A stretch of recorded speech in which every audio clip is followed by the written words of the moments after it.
Hello and welcome to Serial at Midnight. My name is Heath, and this is a review for Snake Eyes, G.I. Joe Origins. This is the latest G.I. Joe movie. This is the third G.I. Joe movie, the third live-action G.I. Joe movie. And it feels like a soft reboot, maybe just an all-out reboot. There's a lot of recasting that's been done since the last installments. This is really like, it's got it in the title. It's an origin story for Snake Eyes, but here's the thing. I'm not going to spoil this movie, but I am going to talk about this movie. So if you want to know nothing, G.I. Joe fans already know what this movie is, right? We got Snake Eyes, we've got Storm Shadow. It's how it all happened. And they work in a lot of cool G.I. Joe mythology. Now listen, here's the thing. I grew up with these characters. These characters go back to the early 80s from the pen of Larry Hama with the Marvel Comics. He wrote all the file cards on the back of the toys. These characters are a part of my childhood. I grew up with them, literally grew up loving these characters on TV and comic books on the toy shelves.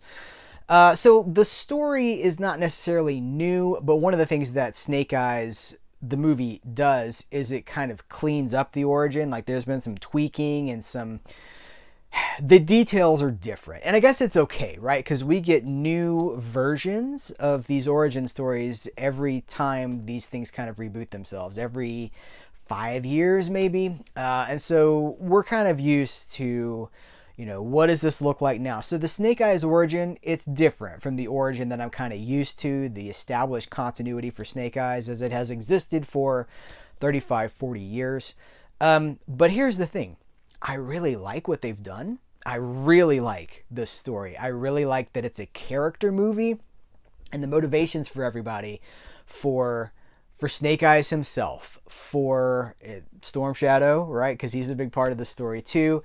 There's a lot of really interesting motivations that they've some of it I think they've created for this movie. I watched the end credits for Larry Hama's name. I don't see it anywhere. Maybe I missed it.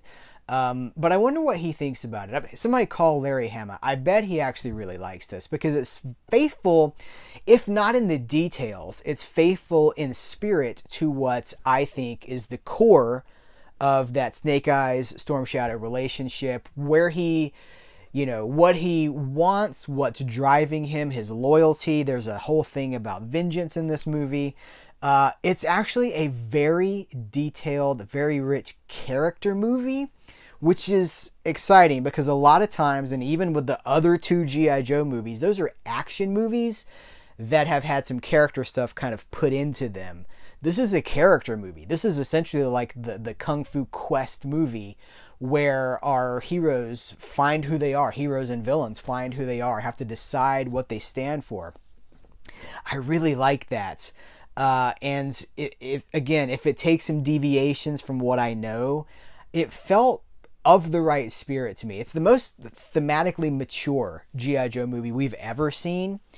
And so much so that at the end of the movie, it's not a spoiler, but when they finally get to the costumes and stuff, because most of the movie, we're seeing Snake Eyes become Snake Eyes, but he's not yet with the visor and the full ninja G.I. Joe action figure costume, right? When we finally get to that point, I was like, oh yeah, that's right. We have to be like a comic book superhero kind of a thing, because it doesn't play itself like that, really. It kind of reminds me of Batman Begins. It also reminds me of a lot of Wolverine. Snake Eyes was always the Wolverine of G.I. Joe, right? He was that character, the mysterious character that you could put all these interesting concepts and journeys around, and he's the mystery. J.J. Abrams probably loves the mystery box of Snake Eyes, but Batman Begins, let's go there, because you've got Bruce going to discover who he is with the Ra's al Ghul or Ra's al Ghul, and then the whole temple thing and learning the rules. There's a lot of that, which is itself taken from old kung fu. It's not new. Batman Begins did not invent that. Christopher Nolan didn't invent that. Those are storytelling devices. Snake Eyes uses those very, very well. A lot of stuff in Japan that reminds me a lot of Wolverine, the Wolverine Origins movies. But here's also, I will say this: there's a lot of love for GI Joe in this, and as someone who does love GI Joe, a real American hero. I'm not talking about like the old, like the fuzzy-headed, tall, like the 12-inch. I'm talking about a real American hero, the 3 3/4-inch toys that I grew up with. This movie does have a lot of affection for that, and we get to see some Joes, and we get to see some Cobra people, and it's done very well. And there's like some, for those of you who know, there's some homages. There's like an homage to a comic book cover that I saw. So it felt really, it felt good to see a GI Joe movie that I don't feel like is a mixed bag, And here, the audience scores for this movie are really good as well. So it's not just me who's resonating with this, and I hope Hasbro has finally found the direction. I think some of you guys love the Transformers movies. Some of you do not love the Transformers movies. I think Bumblebee is the best Transformers movie. And I think that they had to get to this point where it was okay to just tell a straightforward story without having to...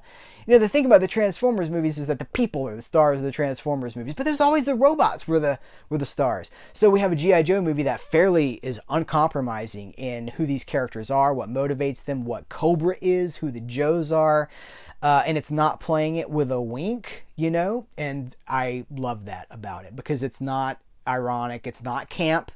And it doesn't take itself so seriously, I think, that it will become camp later on. So I really, really like Snake Eyes G.I. Joe Origins, and I hope that this is the beginning of a lot more like this. So it's my review for Snake Eyes. I would love to know what you guys think about it. Hopefully you go see it. It's important for us to support things like this if we're interested in them.